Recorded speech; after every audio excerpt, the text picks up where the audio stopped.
Welcome sa Dries TV. Kung interesado ka sa ganitong news, huwag kalimutang isubscribe ang ating YouTube channel. Maraming salamat! Welcome back again sa ating YouTube channel mga kakimpaw, and sa update natin ito ang pag-uusapan natin ay tungkol sa mga importanteng kaganapan kina Kim and syempre kay Paolo Abilino.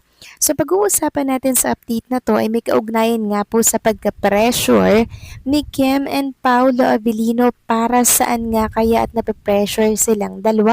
Yan ang pag-uusapan natin dahil may deadline po pala mga kakimpaw ito, kaya medyo nape-pressure po si Kim and Paolo. And syempre, pag-uusapan din natin ang tungkol dito mga kimpaw sa isang sekreto po na in-reveal ng isa sa mga kimpaw fans about Kim and Paolo. So mamaya pag-uusapan natin ang lahat ng yan. Pero bago po ang lahat, maraming salamat po sa inyong patuloy na pag-support at pagsubaybay sa mga daily update natin. Kaya naman bilang pasasalamat, narito po ang isang napili kong komento patungkol ito sa naging previous update.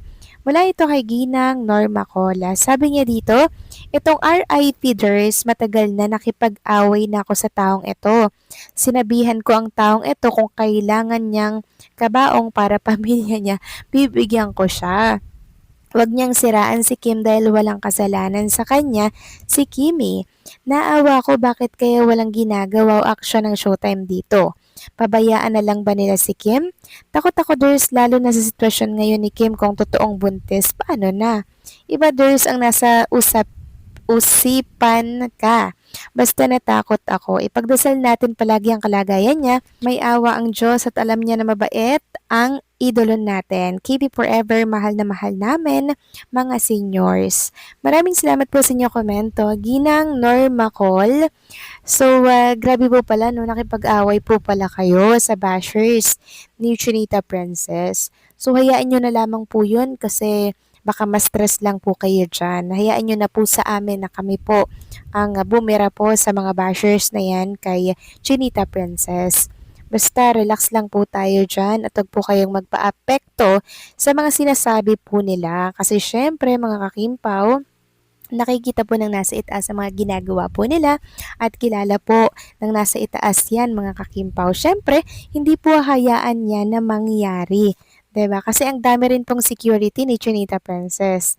Alam din po ni Kim Chu na talaga namang importante talaga ang seguridad niya. Sa dami ba naman ng mga inggit po sa kanya, mga bashers, mga banta po, katulad nga po ng nababasa natin sa live chat po ng It's Showtime. Kaya si Kim Chu maaga po yan pag usaping buhay na po ang nakataya, 'di ba? Kaya relax lang po tayo at huwag po tayong paka-stress dito, okay? So maraming salamat po sa inyong komento, Ginang Norma Call. God bless po at mabuhay kayo. So eto na nga, pag-usapan na natin mga kakimpaw, mga topic na nakalap natin sa update na to. At unahin na nga nating pag-uusapan ang tungkol nga po dito sa lagay ng Kopino. Ano na kayang status nito mga kakimpaw?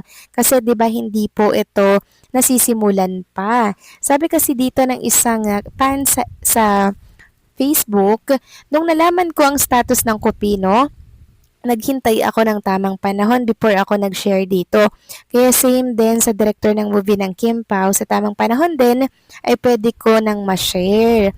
Pero sa nakikita ko, mukhang kilala nyo na, masyadong matalino ang Kim Pao Lanja, paparating pa lang, naamoy na natin, namamanifest na natin, nahulaan na natin. Wala akong GC pero tingin ko, marami sa inyo ay alam na kung sino ang director ng Kim Pao movie. Ayoko lang munang mangialam sa manggaling sa akin. Wala kasi akong go signal at sa posisyon to announce it. So ayan po mga kakimpaw, no? Bali alam niya po palang status ng Kopino. And posibleng hindi po yan matuloy this year mga kakimpaw kasi 'di ba ang date niyan ay by November, so ano yan no, ipapalabas po yan sa Prime, pero hindi yan this year gagawin or ipapalabas dahil meron pong naka-line up ang Kim Pao para po sa Metro Manila Film Festival. And kanina nga po ay natalakay na natin ang tungkol dito sa director ng movie po ng Kim Pao. 'Di ba? Mahusay po talaga at isa po yan sa talaga namang magagaling po na direktor. Si Direk Dan Villegas. So isa po ito sa mga pangarap po maging direktor sa Kim Pao ni Eric Jan Salud. So antabayanan na lang natin kung kailan ba magaganap or isushoot itong Kopino. Samantalang talakay naman natin ang tungkol naman po dito mga ka-Kim Pao sa pressure na Kim and Paula Avellino dahil ito po palang ginagawa po nilang movie or sinushoot nilang movie ay may deadline at sana nga daw po ay umabot si Kim and Paolo Avellino sa deadline at paano kung hindi makaabot? Hindi na ba matutuloy ang kanilang sinushoot ngayon na movie na kung saan ay nagsimula na pong ishoot kanina. So day 1 pa lang po nila kanina mga kakimpaw at marami pa pong araw ang bubunuin po nila para matapos itong shooting para po sa entry ng Metro Manila Film Festival. Ayon nga sa isang post, sana umabot ang Kim Pao sa deadline ng pagtapos ng movie nila. Tas pahinga ng konti, tas shooting na ng Kopino sa Korea. So ramdam ko po yung pressure mga kakimpaw pag ganyan pong may mga deadline na talaga naman po nga dapat ay matapos at dapat ay maisabit na ito sa nagre-review po ng mga movie para sa Metro Manila Film Festival kasi pag hindi po ito umabot sa deadline, syempre nakakapanghinayang din. Asang-asa pa naman tayo na magpapasko tayo, 'di ba? Sa sinehan, mga kakimpaw, together with friends, family, 'di ba? Paniguradong blockbuster po ang movie ni Kim and Paula Avellino ngayong darating po na Kapaskuhan. Kaya ipag-pray natin na sana po ay maaga po nilang matapos itong sinushoot po nila na movie. Kasi ang balita ko nga, sobrang ganda po ng pagkakalatag ng kwento. Talagang hindi po ito yung mga putyo-putyo po na mga story. Talagang tatatak to mga kakimpaw sa ating isipan and syempre sa ating puso. 'Di ba? Kalala naman natin ang director mga kakimpaw. Pag sinabing Dan Villegas, grabe po ang mga kwento at pasabog po yan mga kakimpaw. Kaya sana hindi ma-pressure masyado si Kim and Paolo.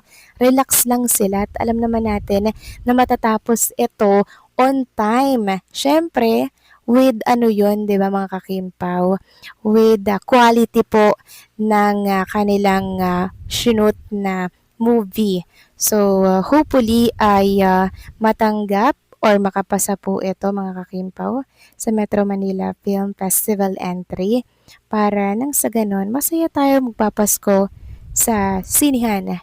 'Di ba? So, i-manifest na po natin yan agad. Pero for sure naman, sabi nila, matatanggap at papasok ito kasi ang ganda nga daw po ng story. Yun nga lang ang pinangangamba ko, baka daw mapag-initan ang movie nila kasi marami pong producer ang gustong makapasok sa Metro Manila Film Festival, 'di ba? Kaya hopefully mga kakimpaw, maipasa po ito ni Kim and Paolo. So paano mga kakimpaw, hanggang dito na lamang pong update natin at maraming salamat po sa inyong patuloy na pagsuporta.